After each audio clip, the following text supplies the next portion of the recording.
Општина Карпаш во соработка со Институтот за физикална медицина и рехабилитација започнува проект за промоција на превентивна физичка активност кај децата со лошо држење на рбетниот столб. Всушност, стручни лица од институтот ќе спроведат прегледи во училиштата на територија на општина Карпаш и ќе утврдат дали децата имаат исправно држење на нивниот рбетен столб и дали имаат некакви деформитети. Знаеме сите дека живееме во период кога децата доминантно седат пред компјутер или седат на мобилен телефон, нешто што може да предизвика деформитети, и токму затоа благодарение на институтот ги спроведуваме овие превентивни прегледи со цел да може превентивно да се делува во иднина. Детската заштита, како што знаете, и за општина Карпаш е еден од приоритетите.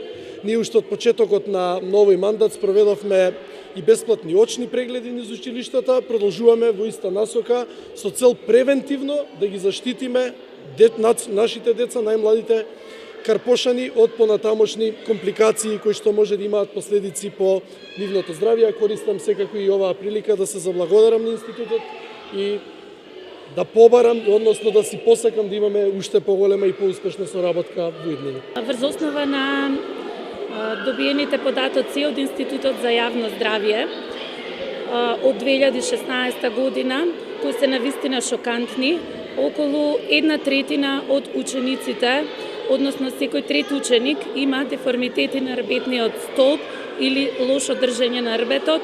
Во бројки тоа се околу 14.000 основци и над 10.000 средношколци кои што имаат ваков проблем.